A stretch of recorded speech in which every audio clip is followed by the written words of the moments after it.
페이지 91쪽에 나와 있는 시간표현 수업을 진행해 보도록 하겠습니다.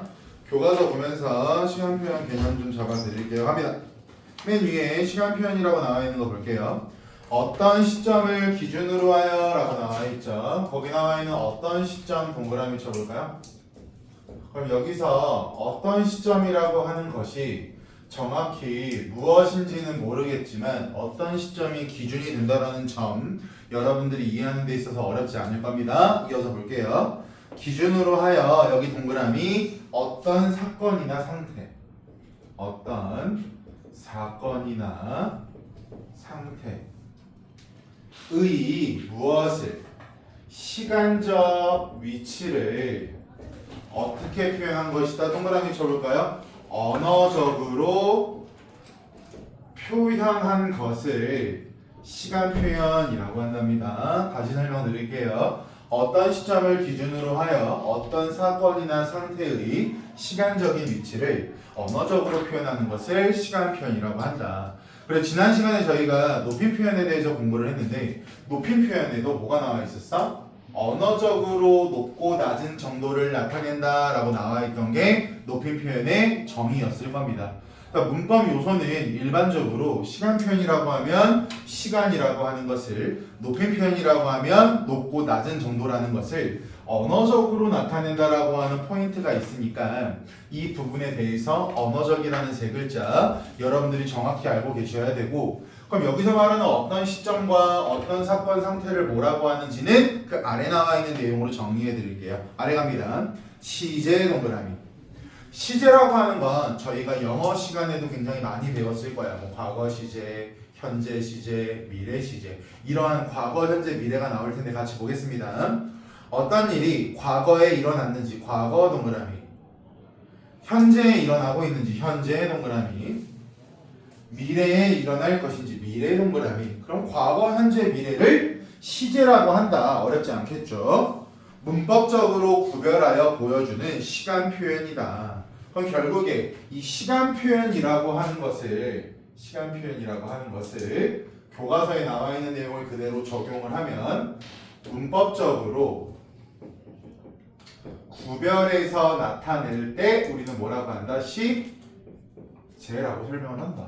되었죠?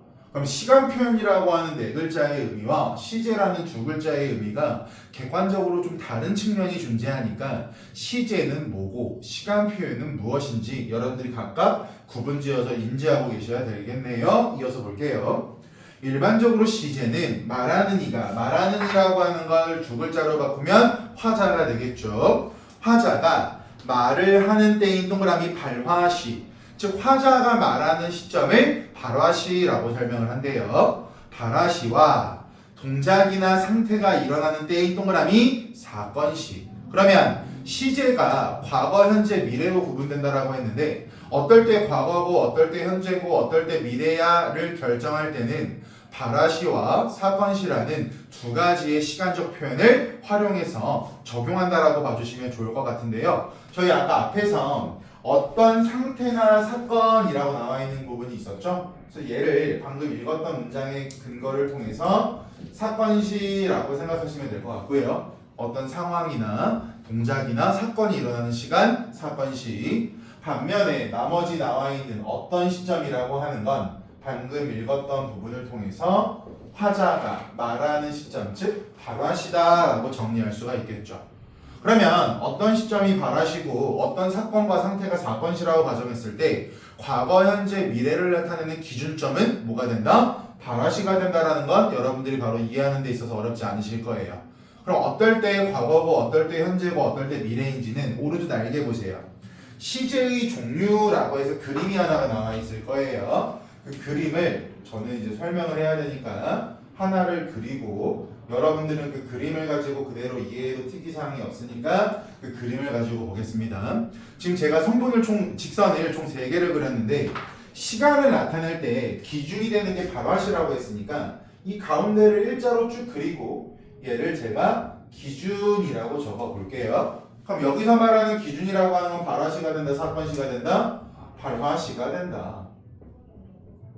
그럼 이 세 가지 직선을 가지고 경우의 수를 한번 따져 볼게요. 사건시가 발화시보다 이렇게 앞에 있을 수 있고요. 사건시가 발화시와 일치할 수도 있을 거고요. 사건시가 발화시보다 뒤에 있을 수도 있을 거예요. 여기가 되었어요? 그럼 예를 들어 볼까요? 너희들 이따가 밤 10시가 되면 집에 가겠네 라고 제가 지금 말을 했습니다. 그럼 제가 지금 말을 했으니까 발화시가 되겠죠, 그죠? 그리고 밤 10시가 되었을 때 집에 가는 사건이나 상태에 동작이 일어나는 것은 발화시를 기점으로 뒤에 위치하겠네요, 그죠? 이렇게 사건시가 발화시보다 뒤에 위치하는 이러한 형태를 우리는 뭐라고 말하냐면 미래라고 설명을 할 겁니다. 미래. 너희들 오늘 아침에 학교 갔다 왔어? 라고 제가 말을 했죠? 그럼 발화시를 기점으로 여러분들이 학교에 갔다 온 사건이나 상태나 동작은 제가 말한 발화시보다 앞에서 일어났겠죠, 그죠? 그럼 얘는 과거, 현재, 미래 중에 뭐가 된다? 과거가 될 겁니다. 되었어요? 또 성현아, 너가 지금 들고 있는 볼펜 색깔이 무슨 색깔이야? 라고 제가 말을 했습니다. 그럼 성현이는 그 볼펜을 보고 말을 하겠죠. 동작을 할 겁니다. 볼펜 색깔을 저에게.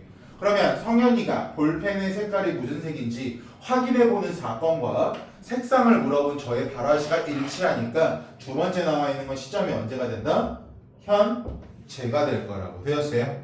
그래서 과거, 현재, 미래를 나타낼 때는 발화시를 기점으로 사건시의 위치를 파악하는데 거기 보시면 시제의 종류라고 나와 있는데요. 그 옆에다가 바로 열고 선후관계라고 적어보시면 즉 발화시를 기점으로 사건시와의 선후관계를 따져서 우리는 과거, 현재, 미래를 구분할 겁니다.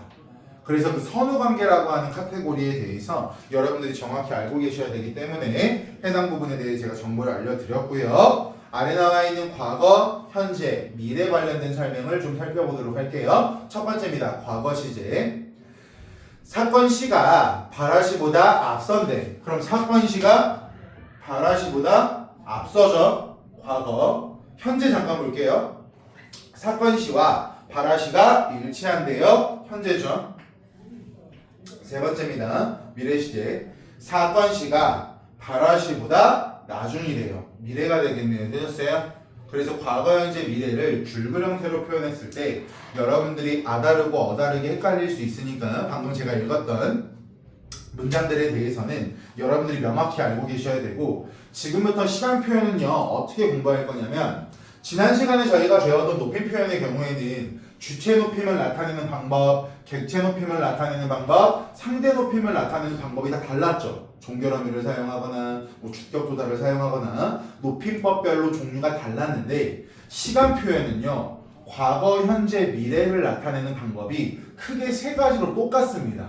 그래서 시간 표현을 공부할 때 여러분들이 가장 먼저 해야 되는 건 뭐냐면 표를 그려서 과거를 나타내는 방법, 현재를 나타내는 방법, 그리고 마지막 미래를 나타내는 방법에 대해서 한 번에 묶어서 공부하는 게 가장 효과적인 학습이 가능하세요. 그러면 시간 표현을 나타낼 수 있는 첫 번째 방법은 저희 지난 시간에 배웠던 것 중에 하나입니다. 선, 어말, 어미. 그럼 선, 어말, 어미라고 했을 때 지난 시간에 저희가 배우긴 했지만 다시 한번 복습을 하면 선이라고 하는 글자는 먼저라는 의미라고 했고요. 어말어미라고 하는 글자는 같은 말로 종결어미라고 설명을 했어요. 그래서 선어머람이라고 하는 것은 항상 무엇 앞에 있고 종결어미 같은 말 어말어미 앞에 오고 어미라고 하는 것은 용언과 관련된 건데 어미라는 녀석은 의존 형태소이기 때문에 반드시 앞에 뭐가 와야 된다? 간이 와야 된다라고 했으니까 선어말어미의 위치는 어간 뒤 그리고 종결어미 앞이 된다. 지난 시간에 배웠던 거니까 이 부분에 대한 개념을 잡는 건 어렵지 않겠죠? 두 번째입니다. 두 번째는 뭐가 있냐면 관, 형, 사, 형, 어미라고 하는 녀석이 나올 겁니다. 관형사형, 어미. 그럼 여기서 형이라고 하는 글자는 저희 지난 시간에 격조사에서 격이라는 글자를 자격을 부여하는 이라고 용어를 통일하자라고 했었죠. 그것처럼 무엇 형 어미에서 형이라는 글자의 용어 통일을 할 텐데 여기 나와 있는 이 형이라고 하는 글자는 이렇게 할 거야. 형태를 부여하는 이라고 용어를 통일시켜 볼게요. 그럼 관형사형 어미라는 건 관형사의 형태를 부여해주는 어미를 관형사형 어미라고 설명을 할 겁니다. 그럼 여러분들이 이미 중학교 때 배웠던 것처럼 관형사라고 하는 건 무엇을 꾸며주는 기능을 한다? 체언을 수식해주는 기능을 하는 것을 관형사라고 설명을 할 텐데, 관형사형 어미 관련해서는 여러분들이 잘 모를 수 있으니까 예시를 잠깐 하나 보여드릴게요. 이 예시는 썼다가 지울 겁니다. 그래서 관형사형 어미에 대해서 정확히 이해하고 싶으신 분들은 이 예시를 교과서 한 편에다가 적어 놓으시면 좋아요. 갈게요. 여기서 말하는 관형사형 어미라고 하는 건 어떤 걸 말하냐면, 예를 들어 볼게요. 읽다 책이라고 하는 글자가 있어요. 그러면 우리는 뒤에 나와 있는 책이라고 하는 것을 언이라고 설명을 할 거고, 앞에 나와 있는 이 녀석을 우리는 뭐라고 설명할 거냐면 용언이라고 설명을 할 겁니다. 그리고 실질적인 의미 가지고 있고 형태가 바뀌지 않는 이 녀석을 어간다라고 하는 녀석을 어미라고 설명을 할 거예요. 여기까지 되었어요? 그러니까 상식적으로 용언이 뒤에 나와 있는 체언을 이렇게 수식해주는 것은 가능한 이야기예요? 불가능한 이야기예요? 불가능한 이야기죠. 용언이라고 하는 건 수식할 수 있는 기능이 없다고요. 여기 되셨어요? 그런데 가정을 한번 해볼까요? 만약 읽은 책이라고 가정한다면 앞에 나와 있는 읽은이라고 하는 두 글자가 뒤에 나와 있는 책이라고 하는 글자를 이렇게 뭐 할 수 있다? 수식할 수 있을 거예요. 여기까지 무슨 말씀인지 이해되셨어요? 그러면 위에 나와 있었던 문장과 아래 나와 있는 문장의 가장 큰 차이점은 뭐냐면 이 은이라는 녀석이 되겠죠. 여기까지 되셨죠? 그러면 여기서 은이 무엇인지를 우리가 생각해 봐야 되는데, 어떻게 생각하시면 되냐면 앞에 나와 있는 이 녀석은 위에 나와 있는 것과 동일하게 간이 될 텐데요. 여기 나와 있는 은은 원래 용어는 체언을 꾸밀 수 있는 관형사가 아니었는데 이 은이라고 하는 어미를 만나서 마치 잠시 동안만 일시적으로만 관형사의 형태를 가지는 용언이 되었다고 되었어요. 그래서 여기 나와 있는 이 은이라고 하는 것을 용언에게 관형사의 형태를 부여해주는 관형사형 어미가 된다. 또는 관형사형 어미를 만나서 읽은이라고 하는 형태가 되었고, 읽은이라고 하는 형태가 되었기 때문에 관형사처럼 책이라고 하는 체언을 뭐 할 수 있게 되었다? 수식할 수 있게 되었다라고 생각하시면 되겠죠. 되셨어요? 그래서 관형사형 어미라고 하는 녀석은 마치 이런 겁니다. 남자가 여장을 했다고 가정을 해볼게. 그럼 남자가 여장을 했다라고 가정했을 때 실질적으로 성별이 달라지는 건 아니죠. 하지만 뭐 여자 화장실을 들어가거나 마치 여자처럼 행동할 수는 있을 거라고. 그렇게 단순히 모습만 변형시켜주는 녀석들을 무슨 형 어미라고 설명을 하니까 관형사형 어미에 대해서는 이 두 가지 예문 갖다가 이해하시면 여러분들에게 많은 도움이 되실 거예요. 그러면 똑같은 루틴으로 갈게요. 관형사형 어미 앞에는 반드시 뭐가 올까요? 지금 우리가 본 것처럼 용언이기 때문에 간이 올 거야. 여기까지 되셨어요? 근데 관형사형 어미가 나오면 뒤에 나와 있는 책이라는 체언을 수식해준다라고 했으니까 관형사형 어미 뒤에는 뭐가 나올까 얘들아? 체언이 나올 거야. 되셨어요? 두 번째, 읽은, 띄고 책이야. 읽은하고 책이라고 붙였어야 돼. 띄어쓰기를 해야 되겠죠, 그죠? 그래서 이 중간에는 띄어쓰기가 이렇게 들어갈 거야. 되셨어요? 제가 지금 관형사형 어미 설명하면서 앞에 뭐가 오고 뒤에 뭐가 오는지를 설명한 이유는 이 안에 있는 내용을 다 채우면 그 정답이 보이실 거예요. 그래서 항상 앞에 뭐가 오고 뒤에 뭐가 오고 띄어쓰기가 있는지 띄어쓰기가 없는지까지 여러분들이 알고 계셔야 이 시간 표현과 관련한 고난이도 문제까지 소화가 가능하세요. 마지막 세 번째는요, 제일 쉬운 겁니다. 시간 부사어. 이런 거죠. 시간 부사어. 내일이라고 말하면 과거예요, 현재예요, 미래예요? 내일, 미래죠. 어제는요? 과거죠. 오늘은요? 현재죠. 이런 것들이 시간 부사어예요. 그래서 시간 부사어는 일반적으로 암기하지 않습니다. 왜? 우리가 일상생활에서 이미 사용하는 거니까. 그래서 시간 분사어는 외우지 마시고 이 앞에 나와 있는 선어말 어미와 관형사형 어미랑 관련돼서 각각의 표에 들어갈 내용만 여러분들이 정확히 공부하시고 외우신다면 시간 표현 관련된 공부는 끝났다가 되니까 지금부터 표 라인을 맞아 이어 그리고 세부적인 내용들에 대해서 정리를 도와드리도록 하겠습니다. 이 표 하나면 모든 문제가 끝나니까 부디 이 표에 대해서 여러분들이 명확히 알고 계시면 좋을 것 같네요. 갈게요. 교과서 보실까요? 과거 시제 먼저 보겠습니다. 과거 시제.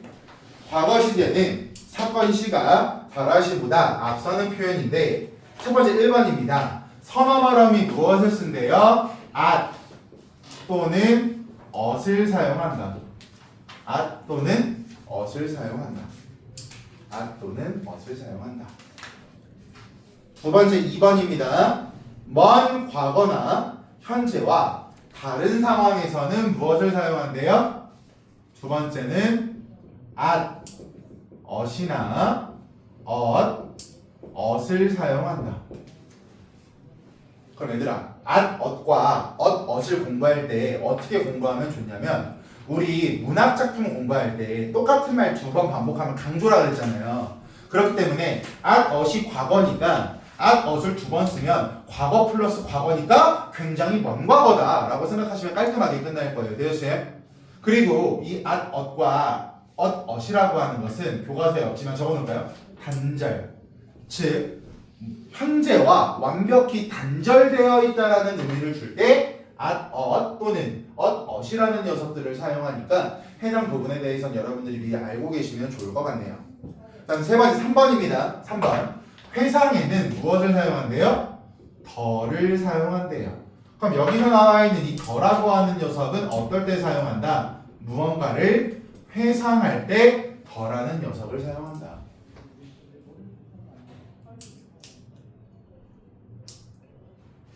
그런데 여기서 지금부터 중요한 거 갑니다. 이 at, ot이라고 하는 녀석 있죠? 지금 저희가 at, ot이라고 하는 게 과거라고 공부하고 있는데 이 at, ot이 독특하게 쓰이는 경우가 있어요. 1번 어떤 경우의 수가 있는지 볼게요. 미래에 일어날 수 있는 확정적인 사건 이런 거야. 지호야 너 지각했지? 너 내일 혼났다. 혼났다라고 했을 때도 선어말음이 at이라고 하는 게 드러나 있는데 혼났다라고 하는 건 이미 지호가 혼난 건 아니죠. 그죠? 나중에 혼나게 될 거야 라고 하는 걸 알려주고 있기 때문에 미래에 일어날 확정적인 사건에 대해서 이야기했을 때는 이 at, ot이 미래를 나타내는 기능을 합니다.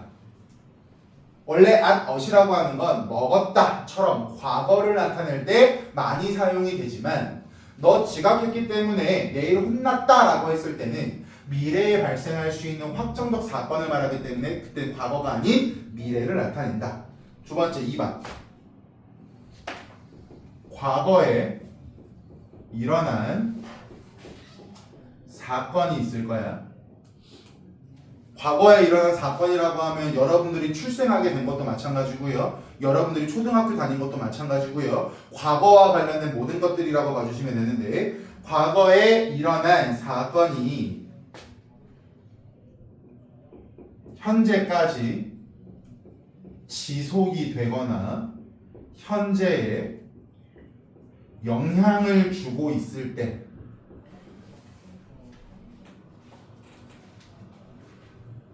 과거에 일어난 사건이 현재까지 지속이 되거나 현재에 영향을 주고 있을 때 예를 들어 이렇게 이런 거야. 하영아 너 어머님이랑 완전 똑같이 닮았다. 그럼 닮았다라고 했을 때 at이라는 선어어른이가 들어갔죠. 그죠?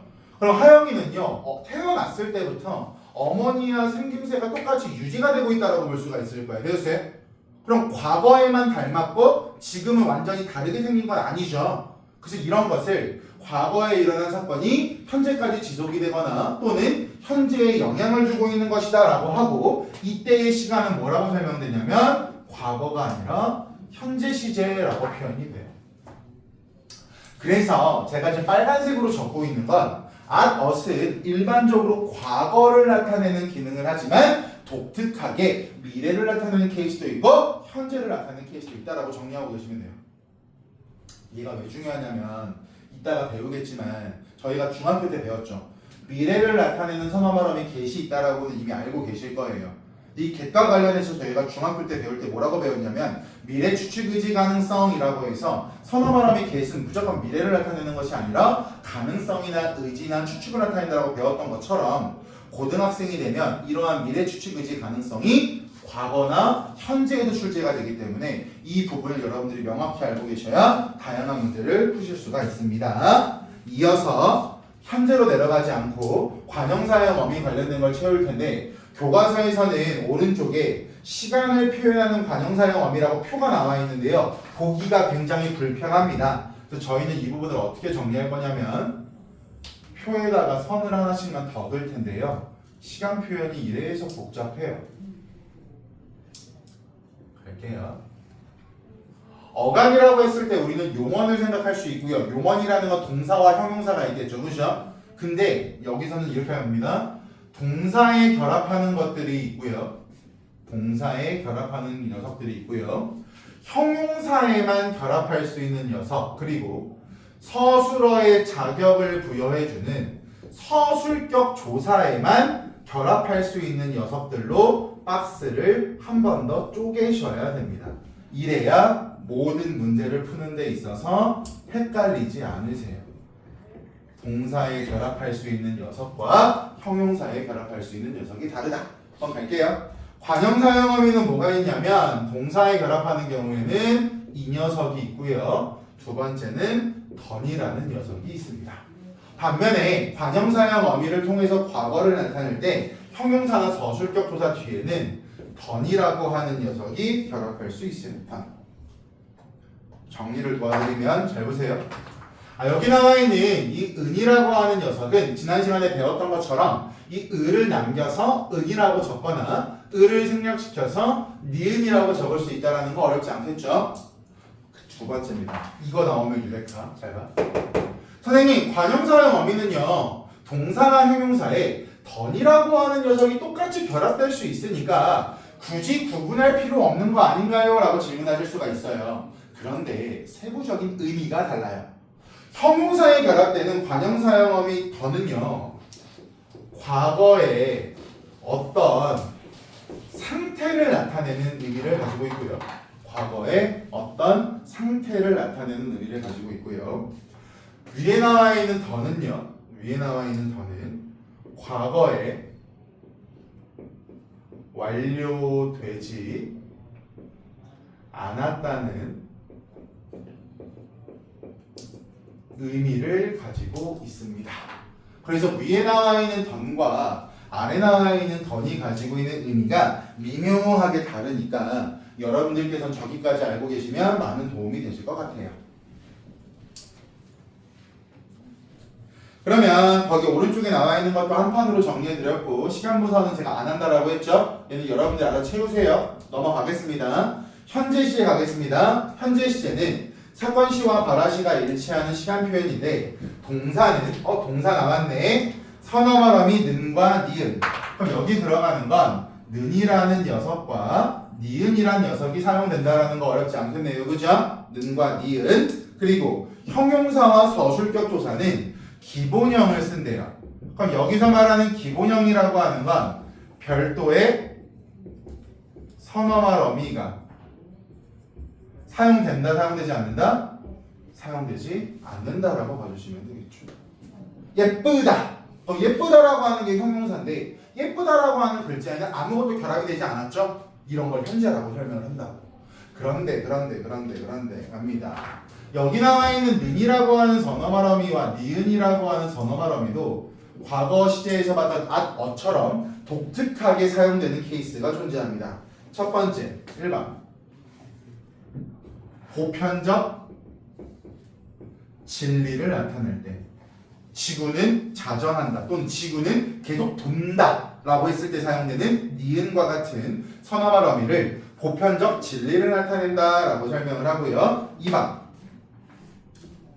가까운 미래에 일어날 일에 대해서 이야기할 때도 나타내는데 이때도 미래 시제와 관련된 선어머러미의 기능을 하니까 해당 부분 알고 계시면 좋을 것 같고요. 마지막 3번.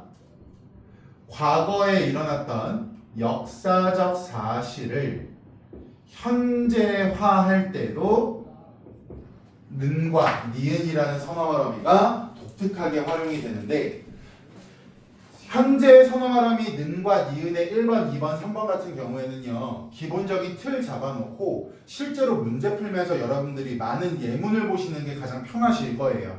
그래서 이거는 기본적으로 머릿속에 집어넣어 놓은 다음에 문제 푸실 때 한 번 더 부연 설명을 도와드리도록 하겠습니다. 그럼 오른쪽에 똑같이 관형사형 어미가 정리되어 있을 텐데 한 판으로 정리를 도와드리면 동사의 결합해서 관형사형 어미가 현재를 나타낼 때는 는이라고 하는 녀석이 결합될 거고요. 는. 반면에 형용사나 저술격 조사에서는 이 녀석이 결합될 거예요. 그러면 위에서 봤던 것처럼 이 녀석은 을을 남겨서 을을 생략시켜서 니은이라고 적을 수 있다는 점 어렵지 않으시겠죠? 미래 시제로 갑니다. 사건 시가 바라시보다 나중인 시간 표현인데 선어말함이 무엇을 사용한대요? get을 사용한대요. get을 사용한대요. 그런데 얘들아 교과서에 없지만 우리 이거 하나 더 알고 있어야 돼. 과거에는 늙으신 어르신들께서는 뭐라고 하냐면 을이라고 하는 선어말어미를 통해서 미래를 나타내는 경우도 있어요. 을이 또는 리. 그래서 선어말어미를 통해서 미래를 나타낼 때 중학교 때는 갯만 알고 있었지만 고등학생이니까 을이와 리까지도 여러분들이 알고 계셔야 된다는 점 알고 계시면 좋을 것 같고요. get이 가지고 있는 역할과 기능 아까도 제가 앞에서 설명을 드렸지만 미래를 나타내는 건 당연하고요. 추측, 의지, 가능성에 대해서 이야기하고 있다라는 거 get이 관련된 역할과 기능 여러분들이 알고 계시면 좋겠네요. 그죠? 이 가능성이라고 하는 건 뭐 능력이라고도 설명하시는 분이 계시니까 알고 계시면 좋을 것 같아요. 그런데 얘들아 너네가 미래 추측 의지 가능성 하다 보면 어떤 부분을 제일 어려워하냐면 의지라고 하는 녀석이랑 가능성이라고 하는 이 두 가지를 구분하는 것을 굉장히 어려워해요. 그래서 제가 항상 미래 추측 의지 가능성 수업할 때 뭐라고 말씀을 드리냐면 만약 이 get이라고 하는 것이 의지를 나타내는 기능을 한다라고 하면 주어는 반드시 1인칭이어야 됩니다.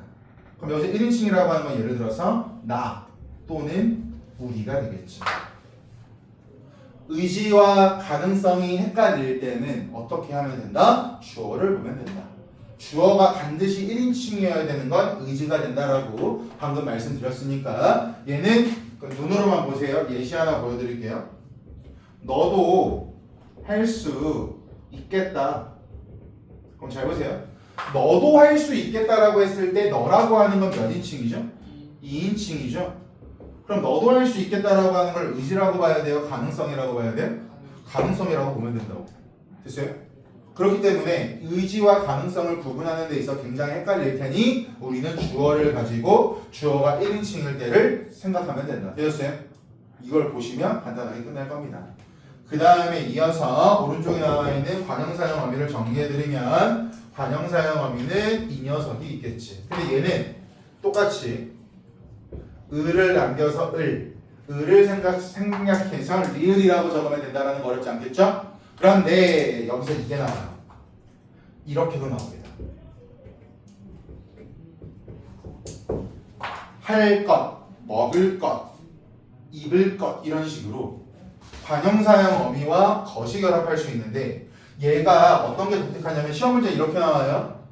을이라고 하는 글자나 리을이라고 하는 글자는 위에서 봤던 것처럼 무슨 어미가 된다? 관형사형 어미가 된다라고 하는 건 여러분들이 이해하는 데 있어서 어렵지 않겠죠? 그죠? 근데 얘들아 뒤에 나와 있는 것이라고 하는 것은요 우리가 품사를 생각해 보시면 얘의 품사는 의존 명사입니다. 의존 명사. 그래서 시험 문제 이렇게 나올 수 있어요. 관형사형 어미와 의존 명사의 결합을 통해서 미래를 나타낼 수 있다 라고 말하면 얘는 맞는 문장일까요? 틀린 문장일까요? 맞는 문장이 되겠죠. 그래서 미래 시제를 나타내는 관형사형 어미 문제가 나왔을 때 관형사형 어미 플러스 의존명사의 결합으로 미래를 나타낼 수 있다라고도 설명할 수 있으니까 여기까지 여러분들이 인지하고 계시면 좋을 것 같습니다. 됐어요? 그럼 여기까지가 표인데 잘 봐. 지금부터 왜 도입부에서 어간, 어미, 어간, 체언을 알려드렸는지 지금부터 갑니다. 됐어요? 간다. 잘 봐. 여기 나와 있는 는이라고 하는 녀석과 여기 나와 있는 는이라는 녀석 형태가 동일해요? 형태가 달라요? 형태가 똑같죠? 여기 되었어요? 근데 얘들아 잘 봐. 여기 나와 있는 는은 성어발음이고 여기 나와 있는 는은 관용사용어미야. 됐니? 둘 다 는이 사용되었을 때는 현재를 나타내는데 여기 나와 있는 는이 선어발음인지 관용사용어미인지 구분하는 객관식 문제가 나올 거라고. 됐니? 그럼 여기 나와 있는 는이라고 하는 게 선어발음인지 관용사용어미인지 물어볼 때 우리는 가장 먼저 뭐 할 거냐면 뒤에 체언이 나오는지 안 나오는지를 보라고. 됐어요? 그럼 뒤에 체언이 나오면 여기 나와 있는 는은 당연히 뭐가 된다? 관용사용어미가 될 거라고. 됐니? 첫 번째 포인트. 이 앞뒤에 뭐가 오는지를 공부해야 되는 첫 번째 포인트. 두 번째 포인트 가겠습니다. 여기 나와 있는 은 있죠? 예. 여기 나와 있는 은 있죠? 됐어요? 여기까지요? 초록색깔 동그라미. 그럼 잘 봐. 이 초록색깔 동그라미로 공부할 때 가장 중요한 건 뭐냐면 앞에 나와 있는 게 동사인지 앞에 나와 있는 게 형용사인지를 구분해야 과거인지 현재인지가 구분이 돼요. 됐어요? 그렇기 때문에 여기 나와 있는 은이라는 글자와 니은이라고 하는 글자는 결합하는 용언이 동사인지 형용사인지에 따라 시간이 달라진다는 거 정확히 보고 계셔야 됩니다. 됐어요? 마지막 세 번째. 색깔이 없네. 그럼 빨간색으로 동그라미 쳐드릴게요. 빨간색으로 갑니다. 니은 있죠? 니은 있죠? 니은 있죠? 그럼 이 세 가지를 삼각형 트라이앵글이라고 가정했을 때 만약 현재에서 동사와 결합하는 선어말어미 니은이라고 가정했을 때 과거에서 동사를 나타내는 관용사형어미 니은이랑 구분하는 문제가 나올 수도 있겠네요. 그죠? 이때는 뭐 하는 거야? 뒤에 체언인지 아닌지를 보라고. 됐니? 반면에 관용사형어미 니은이죠? 이때는 뭐 하라고? 앞에 뭐랑 결합했는지를 보라고. 됐니? 그래서 연두색깔 동그라미, 초록색깔 동그라미, 빨간색깔 동그라미 얘네들 때문에 앞에 뭐가 오고 뒤에 뭐가 오는지를 정리를 도와드린 거라고요. 되었어요? 시간 표현은요. 이거 하나면 끝나요. 빠진 거 없고요. 고3 때까지 이것만 공부하시면 끝납니다. 되었죠? 시험 문제에서 가장 헷갈리고 가장 주목해야 되는 부분만 동그라미 쳐드린 겁니다. 마지막에 한 번 더. 되었죠? 아래 동작상 내려갈게요. 동작상 금방 끝나요. 갑니다. 동작상이란 시간의 흐름 속에서 1번 동작이 지속되고 있는지 2번 완전히 끝났는지. 그래서 동작상은요 크게 두 가지로 분류가 됩니다. 첫 번째 진행상 동그라미. 진행상이라고 하는 거 옆에다가 얘들아 적어놔 ing. 영어로 따지면 진행상은요 ing입니다. 그래서 영어에서 ing로 해석되는 것들은 전부 다 진행상이라고 봐주시면 되는데 오른쪽 볼게요. 동작이 진행되고 있음을 보여주는 표현으로 1번 뒷줄 고있다, 2번 밑줄 아어가다, 3번 한 가지만 더 적을게요.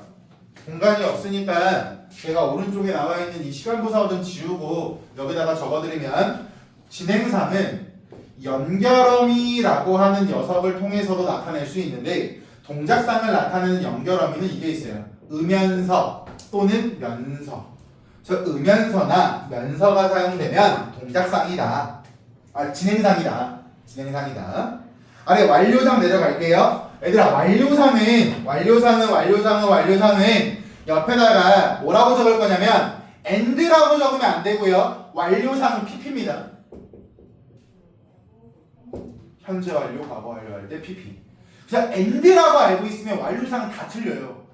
그런데 pp라고 하는 개념으로 완료상을 접근하시면 여러분들이 완료상 이해하는 게 쉬우실 텐데요. 같이 보겠습니다. 동작이 끝났음을 드러내는 표현인데 1번 밑줄 아어 있다, 2번 밑줄 아워버리다. 아래 3번. 여기도 마찬가지. 어떤 어미를 사용할 수 있냐면 연결어미를 사용할 수가 있는데 여기서 사용되는 연결어미는 뭐가 있냐면 고서. 그래서 연결어미를 통해서도 동작상 중 진행상과 완료상을 나타낼 수 있다. 아래 예문 볼게요. 진행상. 제이가 운동장을 뛰고 있다라고 가정한다면 우리가 제이를 찾으러 운동장에 나갔을 때 제이는 계속 움직이고 있겠죠. 그죠? ing가 될 겁니다. 반면 완료상 보세요. 제이가 의자에 앉아 있다라고 하면 제이가 의자에 앉아 있는 상태가 현재까지 지속되겠죠. 그죠? 그거 PP 개념이라고. 엔드가 아니라. 그리고 완료상을 해석하실 때는 엔드 아닌가라고 오해할 수 있지만 엔드라고 보시면 안 되고 PP라고 생각하셔야 됩니다. 됐어요?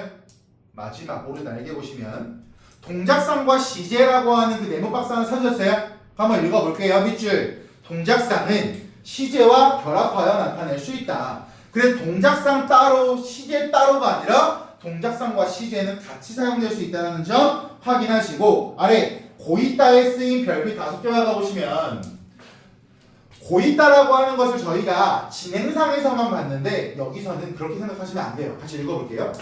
제이가 차에 타고 있다라는 문장은 제이가 차에 이미 탄 것일까?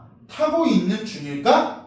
이처럼 고있다로 동작상을 표현하면 밑줄 진행과 완료 두 가지 의미가 동시에 밑줄 쳐보시면 하나의 문장, 하나의 단어가 두 가지 의미로 해석이 되는 걸 저희는 뭐라고 말하냐면 중의적 표현이라고 설명을 하겠죠. 중의적 표현. 여기까지 무슨 말씀인지 이해되었어요? 그럼 중의적 표현이라고 가정했을 때 중학교 때 이런 거 배웠을 거야. 친구들이 다 오지 않았다. 그럼 내가 초대한 친구가 10명이라고 가정했을 때 10명이 싹 다 안 왔는지 10명 중에 일부가 안 왔는지 다양하게 해석이 되는 걸 중의적 표현이라고 하겠죠. 그런데 국어에서 중의적으로 표현하면 의사소통이 굉장히 어렵기 때문에 이 중의성을 해소해야 된다는 문제가 항상 출제가 될 겁니다. 그러면 고있다라고 하는 게 진행상으로도 해석이 되고 완료상으로도 해석이 된다라고 가정했을 때 중의성을 어떻게 해서 해소해야 되냐면 아래 갈게 밑줄 담화 상황이나 맥락을 명확하게 제시해야 됩니다. 이게 중의성을 해소하는 방법이 되겠죠. 되셨어요? 이제 시간 표현과 동작상이라고 가정했을 때 여러분들이 학습하는 데 있어서 그렇게 어려운 부분은 없어요. 그리고 제가 동작상은 되게 가볍게 설명을 했지만 시간 표현 같은 경우에 여러분들이 가지고 계신 모든 자료 봤을 때 한 판으로 정리하기가 힘드실 거거든요. 그래서 이게 수업을 들으면서 필기를 하셨기 때문에 깔끔하게 정리가 안 되어 있을 수도 있는데 이건 집에 가서 영상에서 이 표 완성된 것만 그 부분 정지하신 다음에 한 번만 더 정리해 놓으시면 좋을 것 같아요. 이해되세요? 그러니까 시간 표현은 얘만 되면 끝나요. 되었어요? 그럼 얘 하나만 완벽히 여러분들이 빈 종이 가지고 쓸 수 있으면 어떠한 문제가 나와도 헷갈림 덜 하실 거고 아까 제가 도입부에 말씀드렸던 것처럼 선어말 어미와 관형사형 어미 구분하기가 어려운 친구들은 앞에 뭐가 오고 뒤에 뭐가 오는지만 알고 있으면 편하다라고 했으니까 그 부분만 여러분들이 명확히 알고 계시면 함정에 빠질 위험은 없으니까 이 표에 대해 주말간 확실하게 학습하시면 좋을 것 같습니다. 됐죠? 시간 표현 여기까지였습니다.